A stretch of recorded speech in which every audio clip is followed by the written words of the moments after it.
buttoned up. I'm very relaxed, as you can tell. I've been stretching.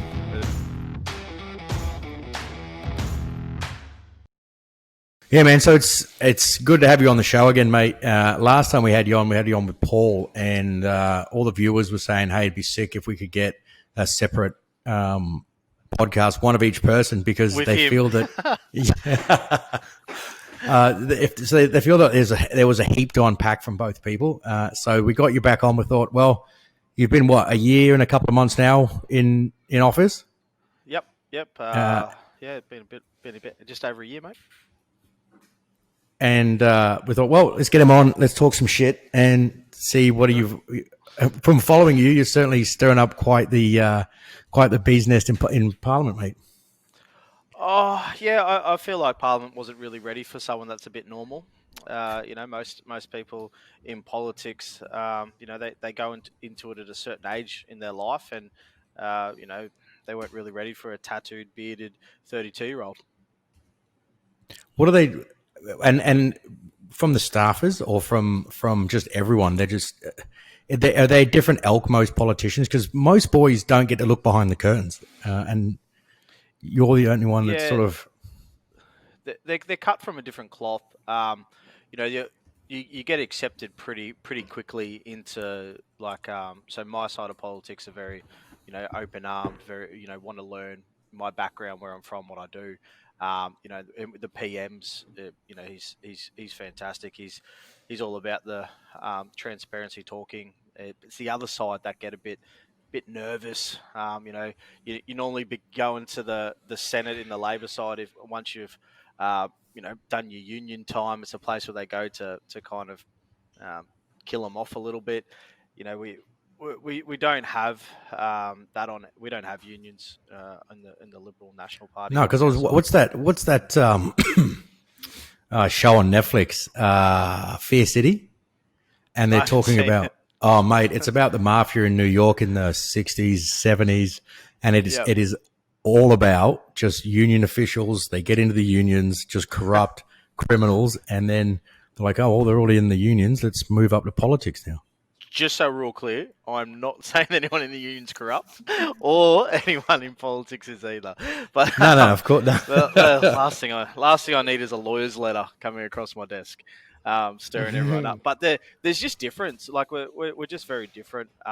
Being an infantry digger is very different to what they're used to down in Canberra. Someone that just shoots pretty straight, pretty quickly.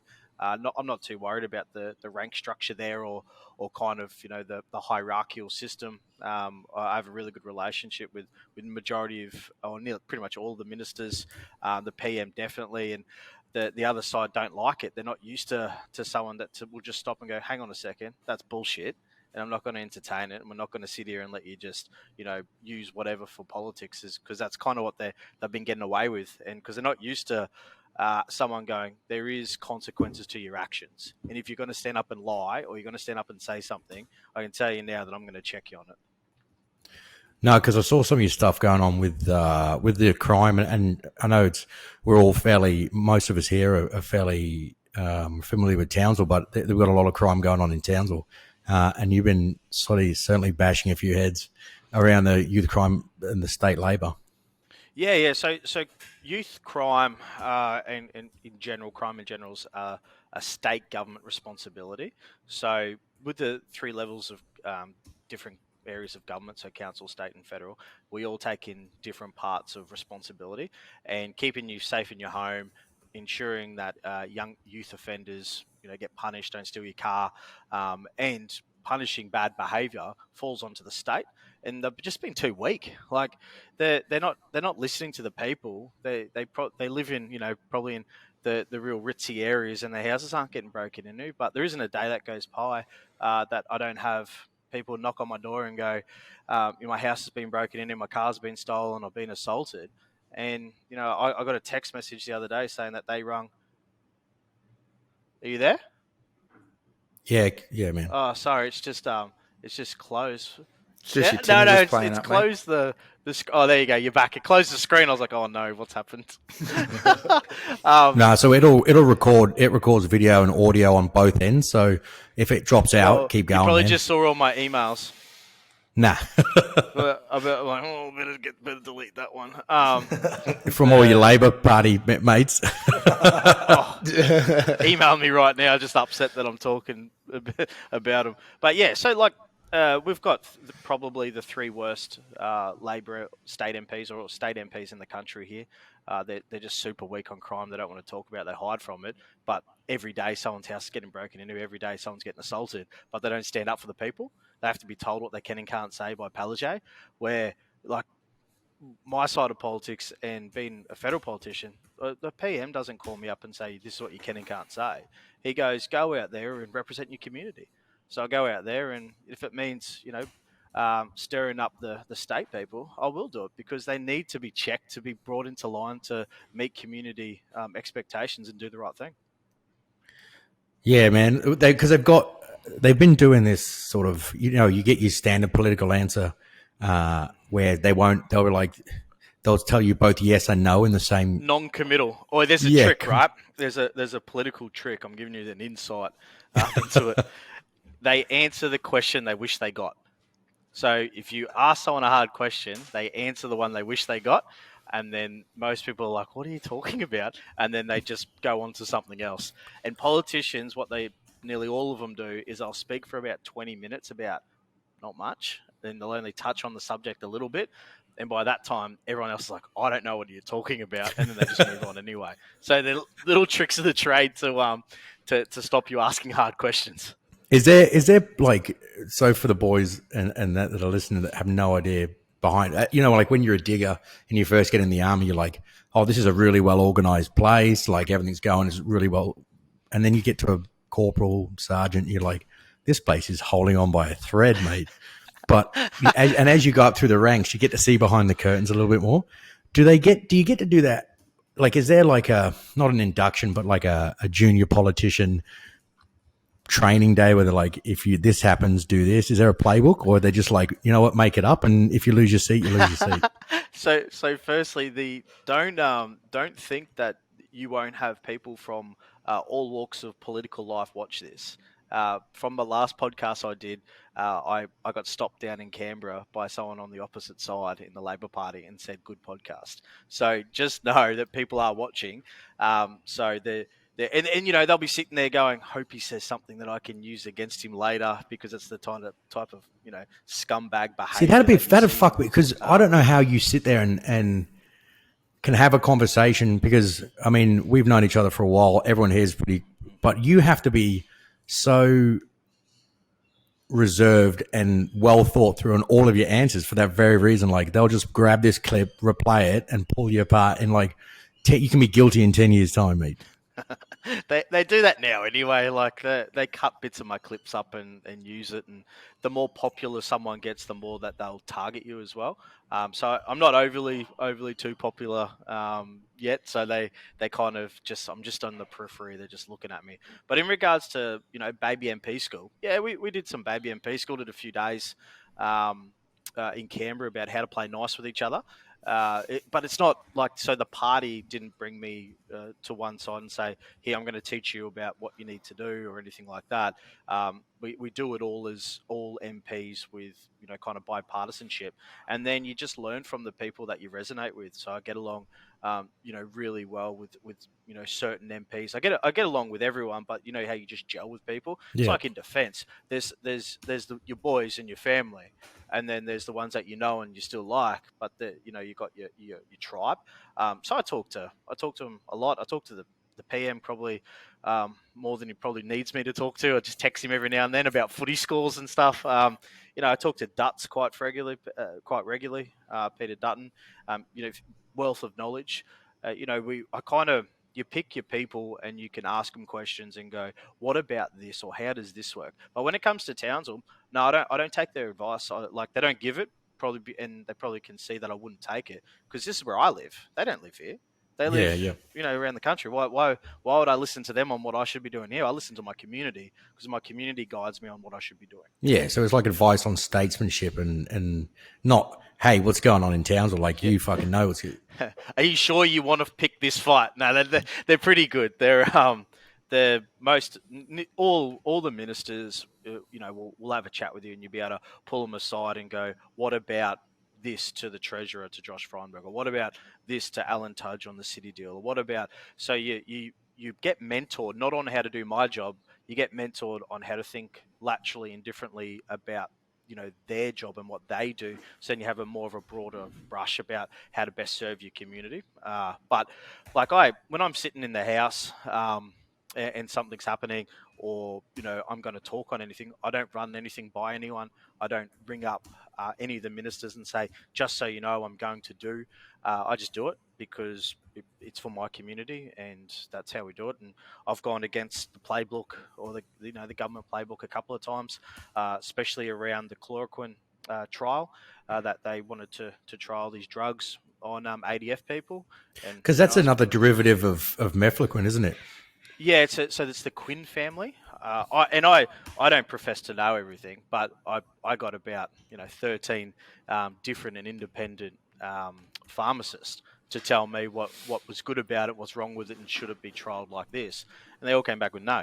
So I was pretty public about that, and not once did any minister call me up and say, oh, you shouldn't do that. It was encouraged. They're like, if it affects your community and your tribe, which is the veterans and defence, then stand up. And the largest garrison town in Australia. Yeah. So they weren't trialling it here. They were trialling in Brisbane, but I didn't want it to come here. I wanted it to stop in Brizzy. And people, we've all been in defence. You don't volunteer, get voluntold.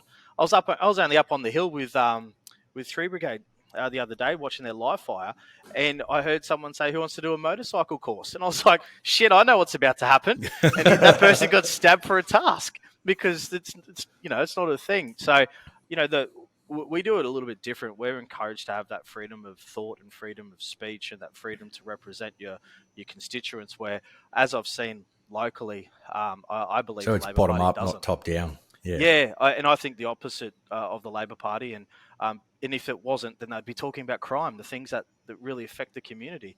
I think that the behind the curtains look is more of all the work that everyone actually does down there. Everyone watches Question Times, and we're just like throwing barbs back at each other, and that's theatrics that go for 90 minutes. And then after the 90 minutes, that's when legislation's passed.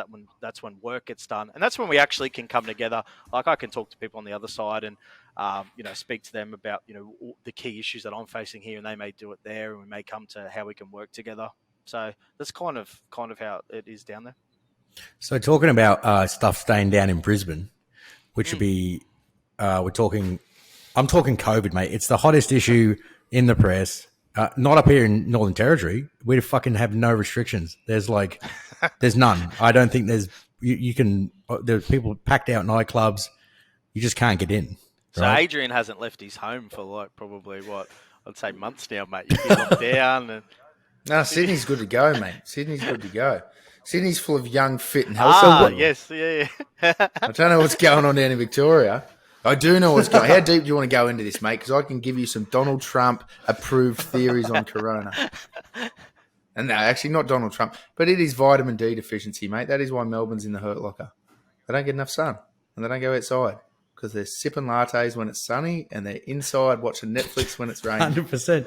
Sorry, everyone from Melbourne. Get some bloody sun. From Melbourne, no. Get outside. Exactly. Get outside and get some sun.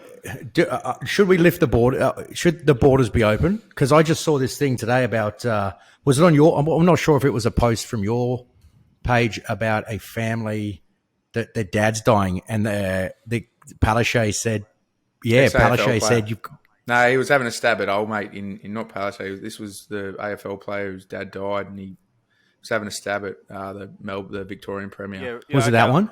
There's a Queensland one as well. It's not on my social media, but I think I know the one you're talking about. There's a dad that's dying or has died, and he getting buried today, and the Labor state Queensland government wouldn't let the daughter get an exemption to go to the funeral. Yeah, they had to pick. There's another one, mate. There's a family. There's like 5 kids, right? The dad's dying, Cancer. And Palaszczuk's like, pick. Yeah, you have to pick which kid gets to go and say goodbye to dad. Yep. Fuck me, mate. But if you play AFL, that's right, come across. You are a movie star, it's all right, come across, or you're a billionaire and you're on a yacht, come across. You know what? If you can put a boxing ring together and you don't have to quarantine, you can come to Townsville and do that from Melbourne. It's hypocrisy. It is it's an us and them mentality. You're not using or looking at it correctly. Even if they go, we're not going to open the border, we want to keep it closed because we're just going to defy and do whatever we want. Allow people to keep it consistent and allow people to come say goodbye to their loved ones. Because if you're going to allow people to come here from Melbourne to fix to put together a boxing ring and not have to quarantine and sit next to someone on a plane, but you're not going to let a young family go say goodbye. It's garbage. It's rubbish. It's hypocrisy. It's pathetic politics. And I think that they should hang their head in shame.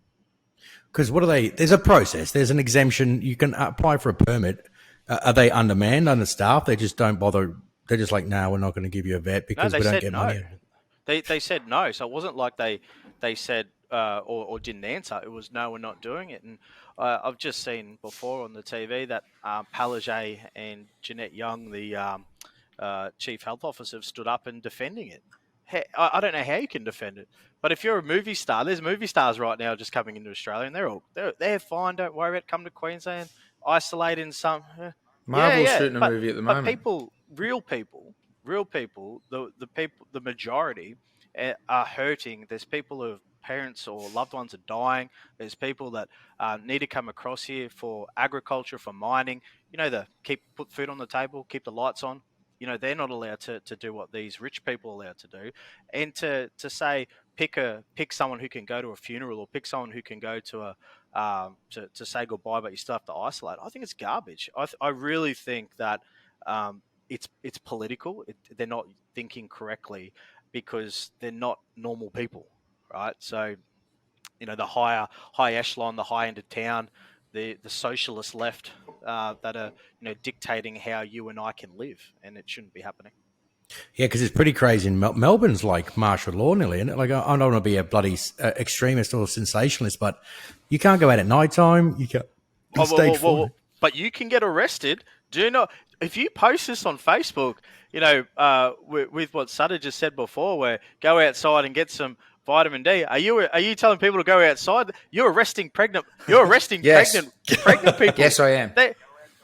I'm saying go outside and get some vitamin D. The police are arresting people over a Facebook post. Now, the police do a good job, right? So nothing to do with the police whatsoever. The laws are given to them by 100%, and the state government to arrest people. Now, but a protest before, that was okay, wasn't it? That was all right to protest before, but now, no, you can't do that. It's we'll arrest a pregnant mother. However, devil's advocate, I get it. I saw the video, pretty shitty. A, why is that dude standing there with his kids, filming his mum instead of getting the kids out of there and going, hey, mum's about to get in a bit of trouble, let's not watch. B, the original protests and riots and stuff that kicked off around Australia, every one of us sat there and said, I wish we could fucking arrest those idiots before they organise this protest. And so we're on that side of the fence then, but then it moves along and it's someone else organising, who knows what for. Like, she could have been organising a protest for some complete left-wing garbage, and we all would have agreed we should have arrested them before they kicked it off. Yet the video has kids and pregnancy involved, and we're like, no, she must be in the right. Don't tell me the facts. She's innocent. The police are in the wrong. No, the police aren't in the wrong. But at all, the police are not in the wrong. But what I would like to see is the conversation. Because you've hit the house, you've gone in, you've gone, okay, the law says, and we've been told by Chairman Dan to go in and arrest people that are saying they're going to protest. Why wouldn't the government say, this is what I'd like you to do? And the first step is go knock on the door and say, listen, this is the consequences. This is what can happen. If you continue to do so, this is what we'll do. Now, I think that it's shooting from the hip. A veteran got arrested as well. Who shared something about going to a protest. Now, I really think the conversation starter should have happened earlier instead of, Chairman Dan going, go arrest everyone, and then the police doing their job as they've been told, as they've been instructed to. Do I think it should have been filmed? I'm glad it did, because now they're going to come up with different ways to, and hopefully use the communication before they start, running and gunning and stacking on doors because, I don't think a pregnant lady should be handcuffed behind anyway. That's my opinion. But I really think that conversations start not because you could see her yelling out, "I'll delete it, whatever you want me to do." Okay, good, do that. We don't want you to do this. This is why, because we have a pandemic. And then she goes, okay, cool. I don't know if that would have happened, but I just think, the Victorian state government's just out of control at the moment. It's, the socialist state. That was an amazing propaganda piece for the Victorian police, though. It's like, don't believe we're going to arrest you for starting a protest. We're going to arrest pregnant women in front of their fucking kids. Kill one, that is a propaganda piece, mate. Educate 1,000. We can pull shit off Facebook all day. We can arrest you for putting stuff on Facebook. Put up a video making us look shitty that actually helps us achieve our objectives. We're going to let that one run. That was perfect propaganda. But at the same time, man, like, again, never want to see pregnant chicks getting arrested in front of their kids. Yeah. That's fucked up. However, I'm a firm advocate for the statement, talk shit, get hit. No one out there thinks you can get hit, and by get hit, that's obviously a metaphor not for hitting getting people. arrested, getting whatever. Yes. Yeah, I know. No, obviously. Consequence to action. Metaphor. Consequence of action. So if you are going, I'm all for breaking the law if the law is broken. But if you have to understand that if the law's been put in place, there's, regardless of which government, which police force, there's dudes in uniform with guns whose sole responsibility is to enforce that law. So if you don't think the law's just, go ahead and break it. But understand what's going to happen if you get caught. And she fucked up and she got caught. Because people think these days that I can be a badass in the street, I understand I'm going to get arrested. But I can be a badass online and no one can touch me. And the positive that came out of that super negative video is that people starting to wake up going, the shit that I do online actually affects the world I live in. I hope some people watch this because the people that troll me, the people that troll me could probably learn from that comment. I do agree. The only bit that I'd like to probably see the precursor is the discussion point first, and maybe it's an educational piece. Maybe putting something online saying I want to protest. Maybe they didn't understand that you can be arrested for doing. I don't know. I'm trying to see it as more of a balanced side. I don't want to see people be arrested like that. I don't want to see people be targeted from a Facebook post, expressing something.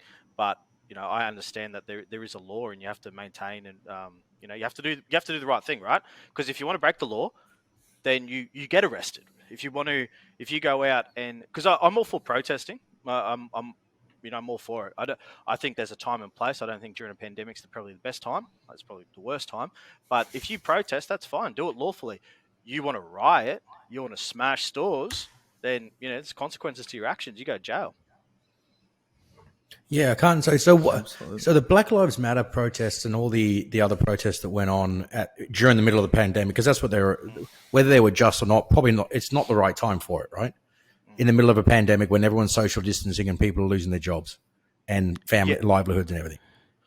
Yeah. So not taking it away from the very important reason or protest, why they want to protest or anything like that. They have every right to protest. I personally believe that during a pandemic is not a good time to protest because with community transmission, people can get sick, people can get ill and die, whether you're in Melbourne, Sydney, Brisbane, Townsville, Darwin. So I would, I'd like to see the protests once this is at a place where, we're probably not going to eradicate it, right? We're probably going to have to learn how to live with this. But once we can get back to somewhat normality, protest, fill your boots, go march on Parliament, do whatever you need to do, get a petition out there, whatever needs to happen. Because you have to apply to have a lawful protest, right? Yeah, I believe so. I've to be honest, I've never protested, so I'm not 100%. I've never. Yeah, I just not my repertoire, mate. But I have people. Well, I have people protest out the front of my office every now and then about different topics. The standard topics. Stop live export. Things like that. I don't think they get a permit. Sometimes I go out. Say hi, give them a water. But if you're going to march on the street, I think you do with the new permit. And I guess it goes into, we're talking about laws and that when they talk about, I'm just worried because I know that the Australian law book is the same as the range PAM, right? We speak about this all the time. The range PAM's 400 pages thick, and that's because it's a collection of fuck ups that people do in the army, right? When they're like, don't throw grenades at people or don't take hand grenades, like, oh, why the fuck would I do that? Because somebody's done it, right? Same with like drink driving or whatever the law is. But the thing is, we put another law in, we never take one out, and I'm just worried that we just keep adding new laws, like don't do this, don't do that. You become a police state. It never gets redressed, never gets repealed. Do they get rid of laws? I want to think yes. Like you can't duel in the street, right? You can't if you challenge my honor, I can't slap you in the face with a glove and we get to fight. I know there's still some pretty outdated laws like you can tie your horse up out the front of a pub or something, those kind of ones, the real funny, quirky ones. But I've heard of people coming here, and I get people that come in here where, who want to question the Constitution, who want to question laws, and they print out some laws that are, pretty crazy. I think we should redress or address outdated laws. I don't know how they get rid of them or anything like that. I'm probably too much of a baby politician to find out that. Probably learn that. I'll probably get off this and someone will watch it and be like, you're an idiot. This is exactly what you should be knowing. Nah, mate. I got a feeling no politicians on the planet know how to repeal laws. Everyone gets briefed in that 3-day training that you get to run the country. Everyone gets briefed in on how to make new ones, but no one's been taught, mate. It's one of those ones that just it's been for generations. Everyone's forgotten. So during my 3 days, I decided to go get some coal from Matt Canavan's office and bring it into the training to stir up all the lefties. So you can see where my attention span was. I was concerned about how I could stir everyone up, let alone not. And then they're like, the toilets are just over there. I'm like, okay, thanks. Yeah. Good. I don't know where you take it, mate. Because what is day to day? Because I couldn't believe how much trying to get a hold of you is like we literally have to book in through your staff to get a hold of you. What is day to day like? Because you hear a lot of the boys. There's a lot of other ex-serving members that are running. I think you might have inspired a lot of people to step up in their relevant communities and be leaders. But is it something? Is it what you expected after you've been in it for a year? What are the pros? What are the cons? And what is a fucking day-to-day life in a federal member's in Parliament mean? In Parliament's very different to being in community. So in community, very busy. You go through my staff. My wife sometimes have to. It's pretty hectic. I work 7 days a week. I have this view and vision that the Townsville community put their faith in me, and I don't want to let them down. So I need to attend the events, every event I can. I need to speak at every event I can. I need to go to charities. I need to have meetings. I need to, one of 13 meetings that meeting with people and then helping them. And then what does that mean? Then the follow up, then the writing to the minister, then getting the information we need, then giving it back, making sure we're on the same page, like helping people. I have and most veterans do. They have the sense of wanting to help people. We all want to help people, and it's just about finding a niche where you can. I think politics, you can really make change if you really want to. Not all my colleagues are as busy as I. You're as busy as you want to be, and as busy as you allow yourself to be. And whether it's like last Sunday at an event, I took my kids along. I try and take them along to things on the weekend, but people will stop me in the shopping centre and want to talk about an issue that's important to them. And the way that I've kind of view it is their issue is the most important issue to them. So therefore, when I meet with them, it needs to be the most important issue to me, because if you don't show that kind of understanding and want to know more and understand it, so then you can help fix it, then you're not really doing your job. I think the last one Sunday about 3 months ago, I had half a day off, and it was it was good, but then I was like, okay, tonight I need to go do something.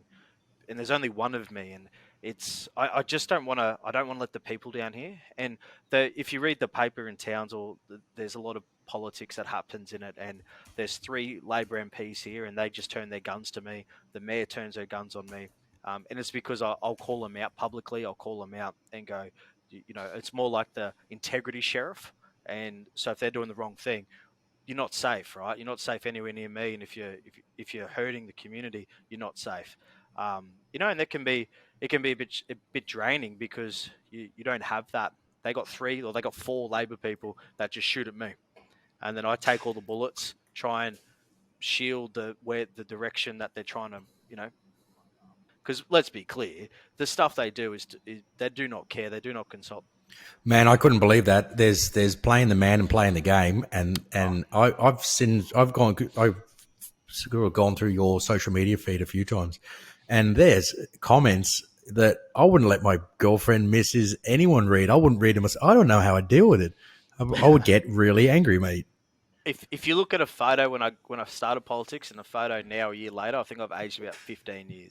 I reckon at least. There's a guy who's a local politician here.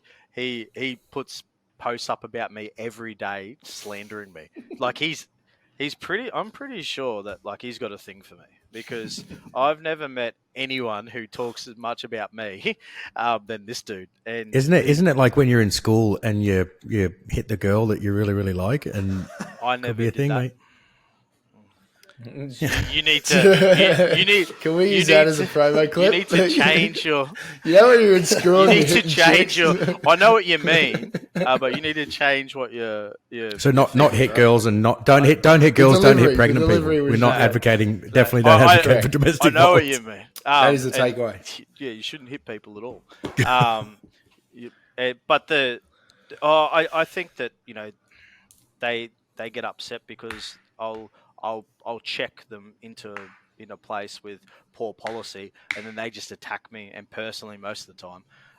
But I'm pretty resilient from all the stuff that we went through to be able to kind of keep going. But and punch through it and just kind of water off duck's back. I couldn't care less with what they're doing. I did get sent an email today with a screenshot of a Facebook post from this person, and it's their last time in Parliament before their election, and it's the last time he'll ever speak potentially in that place if he gets voted out, and he decided to talk about me.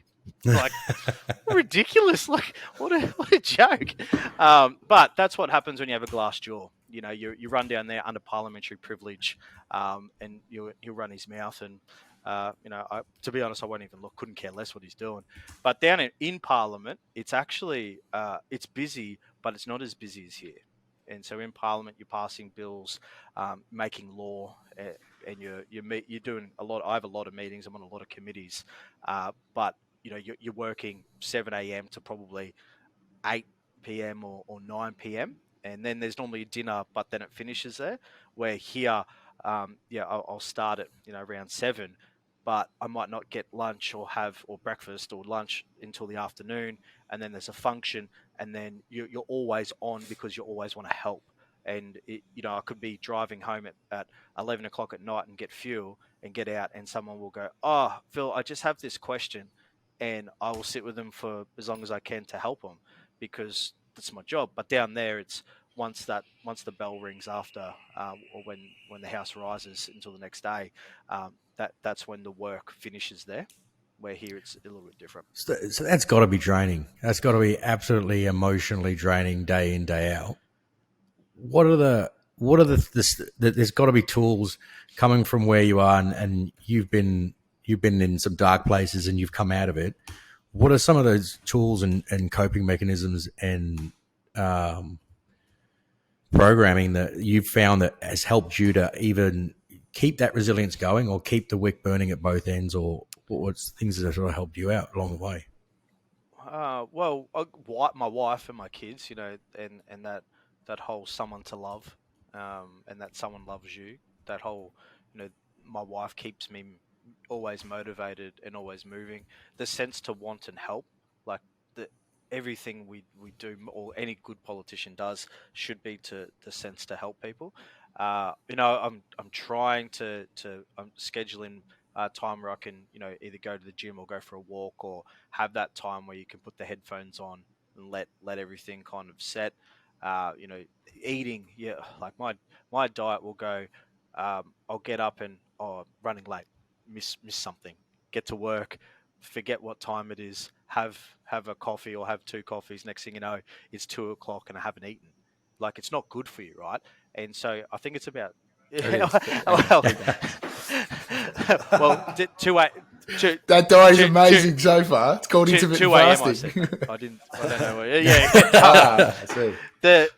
Or just not having a regular pattern. So not whether, like you said, intermittent fasting, but the next day I may go, well, I ate lunch in the afternoon, then I didn't have dinner, and then I woke up and then I ate something big. It's really irregular. And even eating at nighttime, they're saying that if you eat within 2 hours of going to bed, which if you're just getting home at like 9 o'clock at night, you shove something in your face before you hit the pillow, kiss the kids, you're going to bed at half an hour after you get home. They reckon that can knock out your internal circadian rhythm for your gut biome in a day. And then your body, your digestive system's out. Like, it's so important, mate, to have that routine in your life. Yeah, and well, when I get home, depending what time, the first thing I do is go straight to the kids, and then if it's early enough, bathing, feeding there, and by the time I'm even changed out of my work clothes, that's like 10:30 o'clock, 10:30 at night, and I think that setting a routine and just ensuring that you do it is something that keeps you energized, keeps you on focus, keeps you on target. And it's like being in defense, whatever you're doing, your repetition and you're normal, you become normal, becomes easy, becomes you can do it in your sleep. And I think that's something that in politics no one talks about. And there's a lot of depression and a lot of anxiety in politics, whether it's at the local, state, or federal. I get a lot of people that call me and go, "Shit, man, I don't know if I'm tracking well." They don't say it like that, but they're like, I'm not feeling the best. I'm anxious. I'm not sleeping. I'm working this. I don't know the last time I ate, and I'm drinking 2-3 bottles of wine or a half a bottle of gin or something like that every night. And they're like, well, what do you do? And I'm like, well, I think you just need to pause everything for a second and reset, get your reset a bit. But I'm also an advocate, a big advocate for I don't know the answer, right? So my job isn't to give you advice. My job is to give you information. I'm not the professional. I don't tell people what works for me because it might not work for you. So, but there's a lot of people in politics and probably like high pressure jobs that don't have a routine. Yeah, who else is? There's massive ones, isn't there? Like doctors are big, dentists, vets are massive for. Have we spoke about this previous on the podcast? They call it emotional. What is it? Keegan, do a big super search, mate. It's like burnout. They just it's empathetic burnout. Emotional super search. Do a big super search. The thing that we need to and you can tell by looking at someone and their appearance and how they speak and what they're doing, as if they're burnt out or if they're hurting. You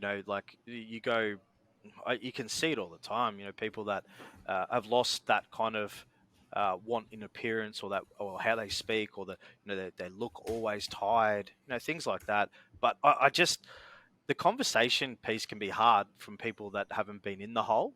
So if you haven't been in the hole, asking people, how you tracking or what are you up to, or do you need anything, can be difficult and challenging. And that's what a lot of people say to me, like, listen, how do I speak to this person because I don't think they're doing too well and they look like shit and they're drinking all the time and they're in a high pressure cooker job like a doctor. And this example's from a doctor's partner, not locally, but yeah, it was something that can be concerning. And how do we speak and make things normal? How do we encourage people to be able to talk normally about not tracking well, and the whole view of I'll kill my career? Bullshit. Nothing's going to kill your career except you. So if the only person that can kill it is you. So if you're not doing well, take some leave, have a day off. Go get the Swiss 8 app so you know when you should be eating. You know what you should be eating. 100%. Know when you should be training or what you should be do training. Go, you know what? I don't fit in a gym. Show me what this bodyweight stuff's about. You know, things like that. That's super important. Well, why? What is that? So, all right. So ScoMo went on a holiday during the bushfires. I thought it was completely justified, and I don't know what people were thinking when they're like, "Can't believe the Prime Minister's flying out." Like, he's not fucking walking around with a rucksack and a knapsack putting fires out. He has people that are in charge of this. He's not there sitting there going like, "Yeah, I need you to move this fire truck 40 k's east and put that fucking spot fire out." Mate, Tone Abbott tried it and they fucking roasted him for doing that too. They're like, why are you putting fires out instead of running the country? You're fucked either way, mate. So the PM, the fires were going a lot longer before a state of emergency got called. So the fires were going on for quite a while.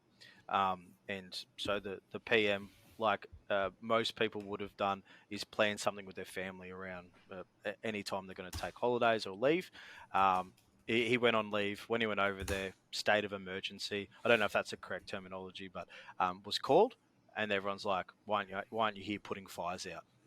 And then he came back. I think it was pretty harshly treated. Oh, mate, I think it was absolute bullshit, mate. And the same people that will wear talk about positive mental health, will wear pins that say "Are you okay?" or suicide prevention. It's all the stuff we need to be talking about. Well, the same ones on there call him every name under the sun, bullying. And I saw death threats on his Facebook when I was going through there.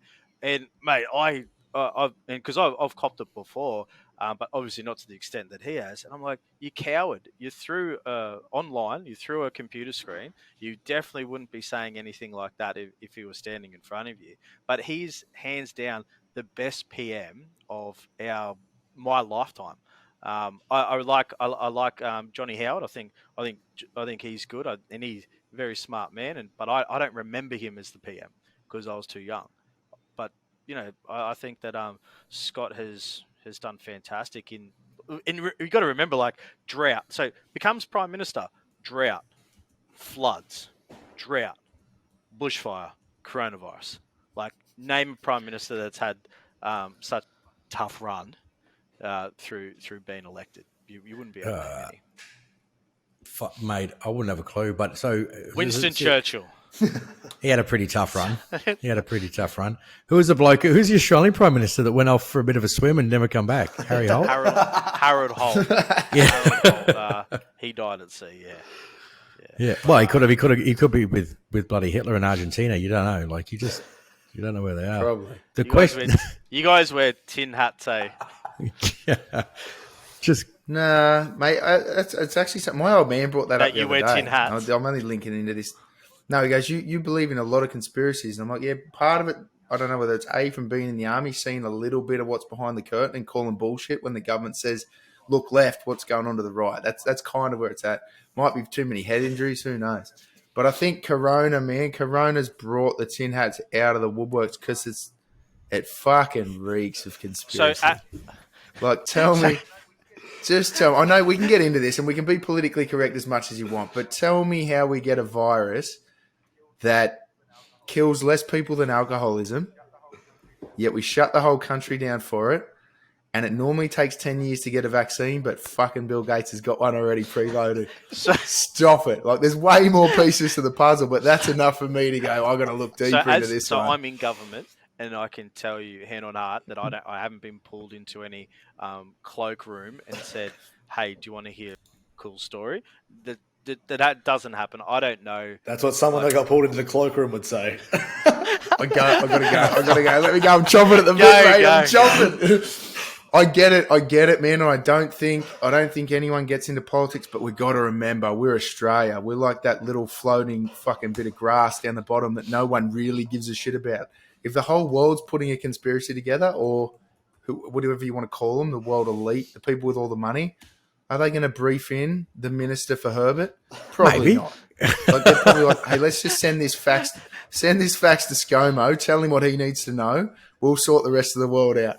Because they've got, 20 million people down there? There is an argument to it's killed fuck all people. Like, yes, My mum is at risk. Like she is immune compromised. She's got COPD, which is like she's literally the person that shouldn't be going out anywhere. If she gets it, she's dead. Dead. The question is, it's been long enough, and ScoMo said something the other day about he was getting worried about Australia fracturing from the Federation. He said he hadn't seen it like this in years because people were deciding, I'm not going to open up the borders. We're going to do our own thing. I think the measures that they took were pretty good, but at the end of the day, when it's time to open back up and go for it, like they've made some risk assessments and gone, we need to get the economy back on its feet. We need to open up the borders. And people are like, no, I'm keeping the borders shut. You're destroying economies, people's lives. Mate, this has been, how many people could have known the name? Like, how many people in Australia knew the name of the Queensland Premier before Corona? About 6, I reckon, the people that work for it. It's probably the same in Victoria. And all the state politicians, they've got a job to do, I get that. They've got TV and power hungry because they've been given this thing and they don't want it to go away. And if, like, I heard the rumours kicking around the other day that federal government's going to step in and go, this is what you're going to do, or fuck off. That is almost the point we need to be at. Like, why? This is kind of a follow-on point, but we've got local, state, and federal government in Australia, and we've got the population of LA. Like, how does that? Why do we need so many tiers? Get rid of state? Couldn't? Oh, mate, I can get rid of everything except local, and federal can just look after the defence force. But that's a 4-hour podcast in itself, mate. People are tribal. We need to be in groups of 150 with one decision maker per 150 people. And then if you want to have a big army and lots of guns, you can have federal politicians in charge of that. Border control and armies. That is all we need federal politicians for. Interesting take on the world. I definitely don't think you need state and local fucking politics. I don't think so. I think states, when we get 50 million people per state, let's make another layer of politics. That's fair. People come to me like Canada doesn't. The Canada doesn't go to you? No. Canada doesn't have state governments, and the reason that so their mayor and the mayor catchment has a bit more power, or they look after a bit more, and then they have a federal government. So there's no blockage of funding. There's no blockage of just goes from one to the other as needed. So people, it's an idea that gets floated with me quite regularly, getting rid of abolishing states. I mean, what else does state do at the moment? Police and emergency services, right? That is realistically a demographic change per city. Should police in Townsville be trained the same as police in Mount Isa? Why not? Probably not. Like, they're all trained under Queensland law. The same in America. Like, police are city-based. You've got the New York Police Department, own badges, own SOPs, whatever. I'm sure they're fairly similar, but policing and emergency services can be covered by local government. We don't need state. You've heard it here first. Adrian Sutter, no state. Heard it here. All right, so you'll be standing up in Parliament next week talking about getting rid of state. onto coronavirus. My question would be, and this I don't know the full answer, but when you say, okay, the more people have died from something else, how long has that something else been in society? Whether it's flu, whether it's probably not. We need to take away alcohol and things that you consume yourself. But to go, okay, flu kills this many people, coronavirus hasn't. Well, how long have they both been here for? So, coronavirus has been here for it depends whose story you believe. If you believe that this is a naturally mutated virus, it's been here for a fucking long time. If it came out of a lab, maybe it started in January. Well, I think that there's a lot of different strains of coronavirus. So we know that already. We know there's different strains, and we know that coronavirus itself is, I don't know what it is, but something that's been here a long time, and that's why it's been coined COVID-19. Well, and the Australian government stood up, the first ones to stand up and said there should be an independent inquiry into China, where the coronavirus potentially, it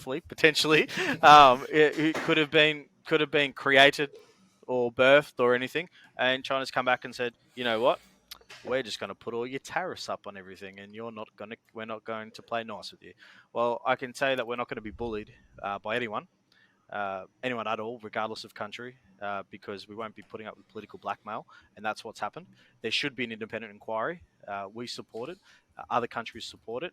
We were, like you said, the little patch of grass at the end of in the pond and floating down the bottom. This little patch of grass stood up to one of the world's superpowers and went, "Hang on a second, mate, come here.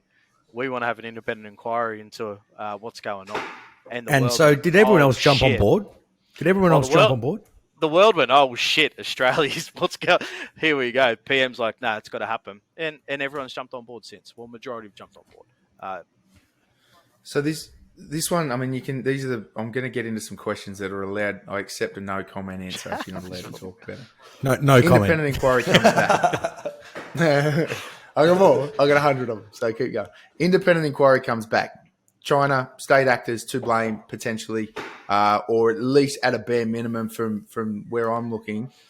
Whoever started it's irrelevant. The action's taken after it. China and Chinese state-run companies capitalized on the rest of the world's failing economies. What's the outcome? You sue another country. They're like, fuck you, I'm not paying. Or best case scenario, do we end up kicking Chinese investment out of Australia? Is that on the cards? Honest answer, I'm not sure. I don't know.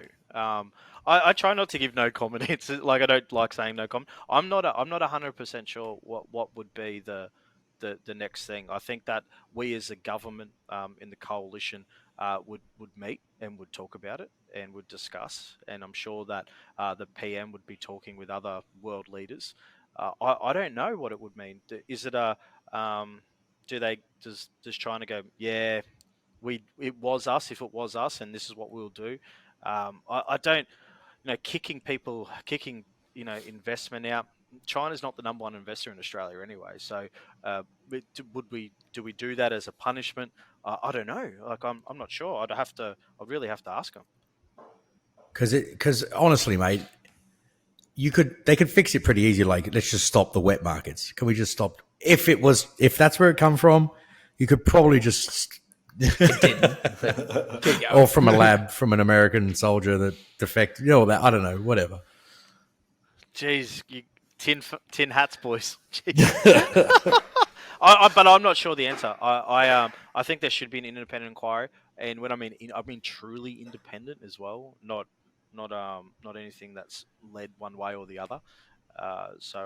And that's the only way you really know. So what's coming up? Yeah. Oh, the next one. So say we do go down that path. China's regretted asking. All right, no, this will be the final one. This has got a little bit of context crossover too. There's a bit of a segue. China, we go. The whole world gets together. Europe, US. Don't know if Africa's going to get involved in it or if they really care. There's a lot of China's investment in Africa too. But we all get together and we're like, all right, it's China's fault. Are we going to sue them for compensation? Whatever the outcome is, China turns around and says no. Is that World War III catalyst? Well, anything. It's feeling like it. Like, I think that's a question that a lot of people are asking. A lot of young diggers are asking because they're like, "Oh, we might get some trips up." And I'm like, "I'm not sure this is the one you want to go on." I think that war can be started easy, right? So wars can really go pretty quickly without diplomatic kind of intervention.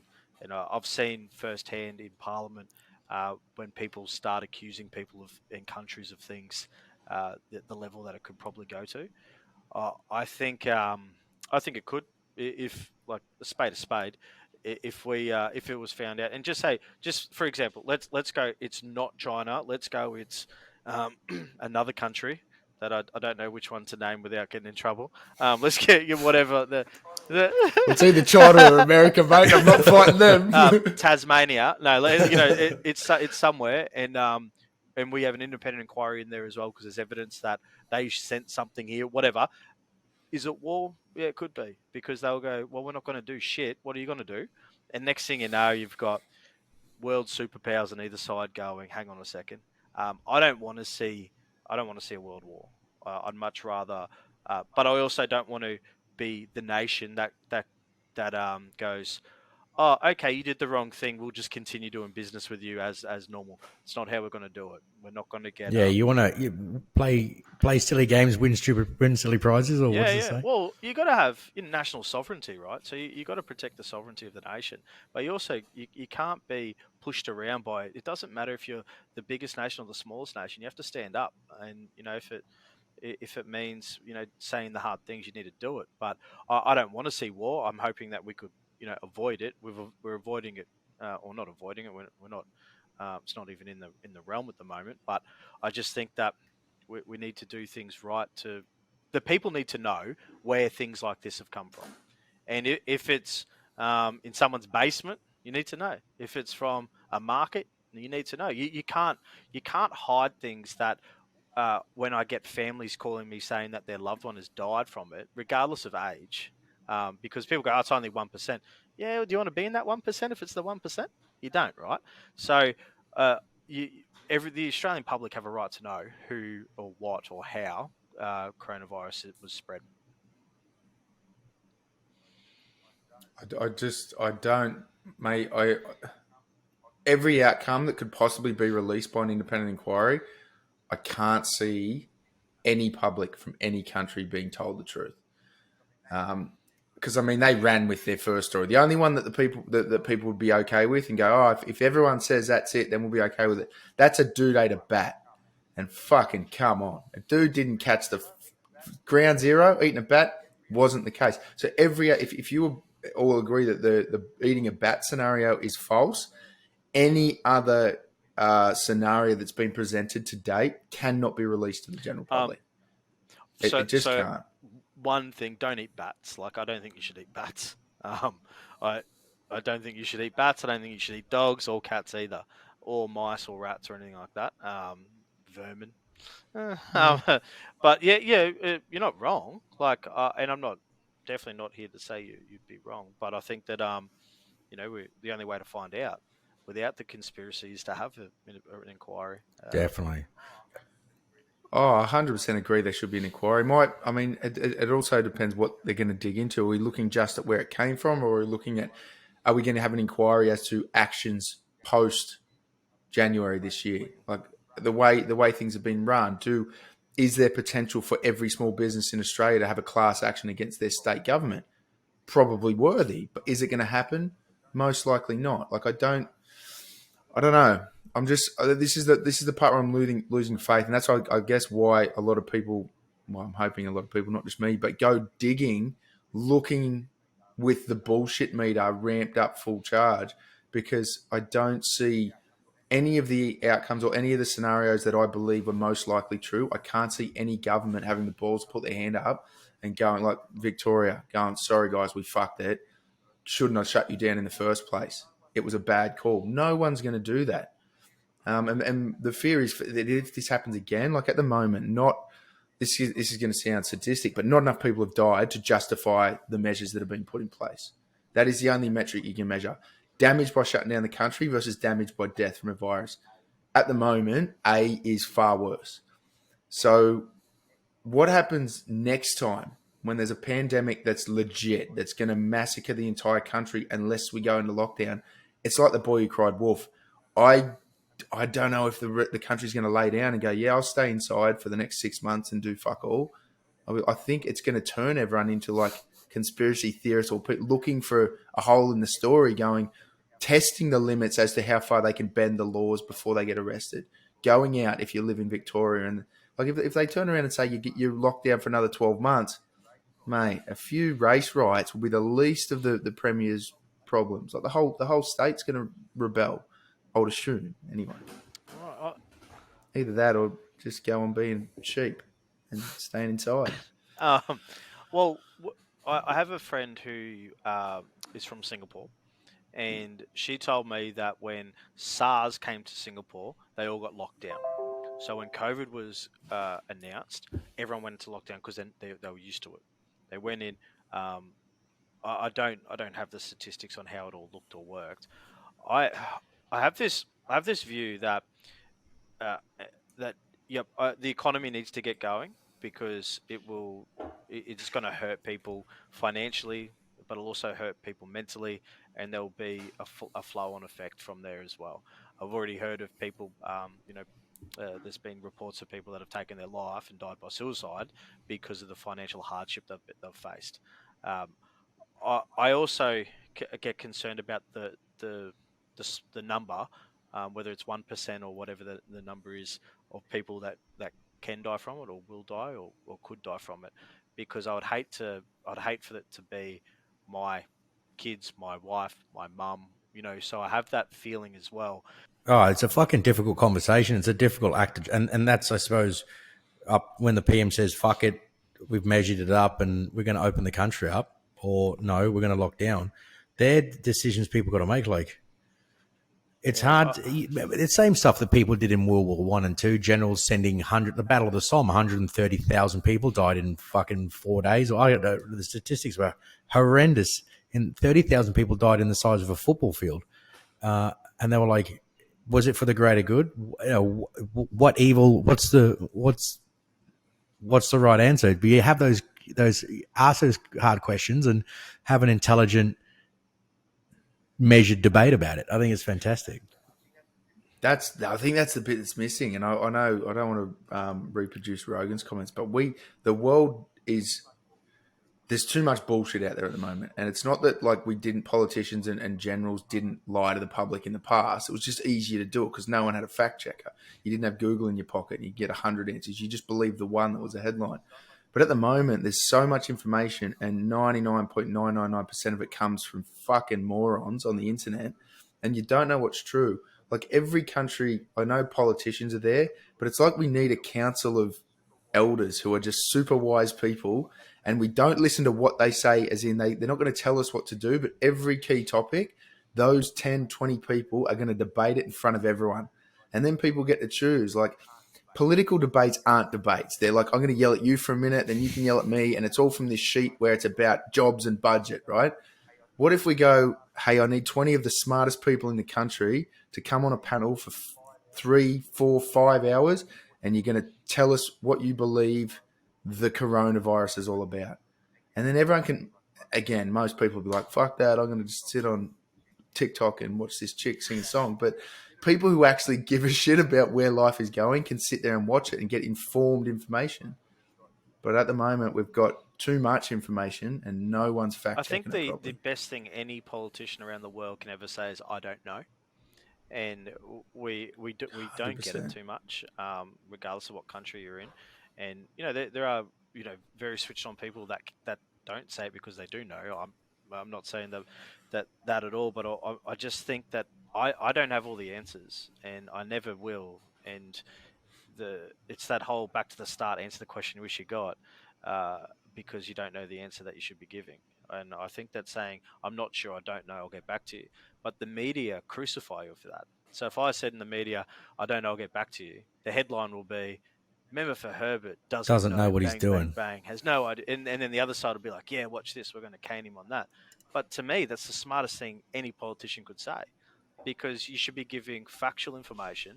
And if you're wrong, the next best thing you can say is, I was wrong. Yeah, I was wrong, and this is why. And now this is what's been given to me, and whatever. I know. I really just that's the one thing that I hate in politics, and one thing that I want to change is when you don't know, you don't know. You just say it. Is that an institutional thing? Like, there's things within. We talk about the institution that is Parliament politics, Australian politics, the particular institutions that are the Australian government or the Australian Army, and how we do things. Are there other things that you're going to come and shake the world up, or is that still a work in progress, mate? Oh, it's all a work in progress. It's all a work in progress. Have you got anything coming up over the next sort of couple of days, couple of weeks, couple of days, anything to look out for? Oh, mate, if you go on my Facebook, there's always some good stuff happening.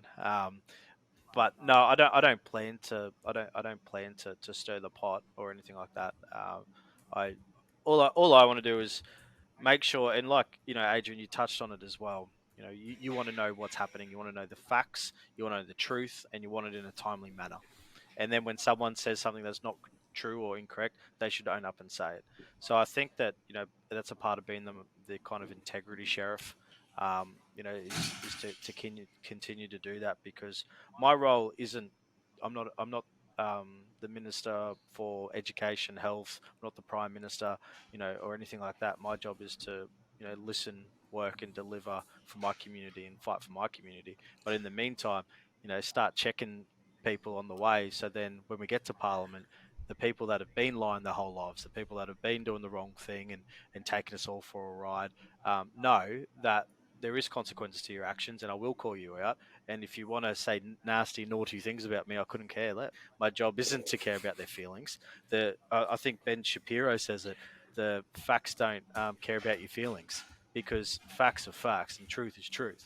And you can either live with it and run with the narrative, or you stand there and you be counted and you say the truth. 100%, mate. Love it. And that is, if you don't have the facts, you run into an argument. All you've got is a big bag of emotions. Mate, that's what half the TV shows on. And that's what we're seeing when in the you world go at to, the moment. What's Emotions. that TV show? I don't want to name for fear of upsetting a few people. Fear of getting sued. But they get people. Nah, fuck that. We just got a couple of projects coming up that we're hopefully we got Channel 7, Channel 9 jumping on board with. So hopefully don't piss them off too. Not that anyone's ever gonna. Anyway, they sort of get up and they debate, and they get sort of a person, and then it's pretty much they get grilled by the audience on a particular issue, and all they do about is Q&A. Yeah. Q&A, mate. It is. That's ABC, mate. We're not going to ABC for any collaborations. Oh, fuck Q&A it, is mate. the terrible show. Mate, it's fucking. I you get name these them. super intelligent people. You get these leaders of countries and states, and then you just get fucking Karen from the audience that just throws an emotional thread, and he just sits there and he's like, and then the audience is like, yeah, and fucking, I can't believe I lost my job. I'm like, did you get another one? I don't know what your problem is, but can we have Q&A? The problem, I think the format of the show is, mate, it's gold. It's the people running it and the audience that are all ABC watching a little bit too far left. Like if you can mix up the hosts and you can mix up the audience, the guests they get balance on it, right? So it's a cherry pick in the left. So I've been asked to go on Q&A quite a few times, and I always say no. And I say no is because it's a stitch up for someone like me.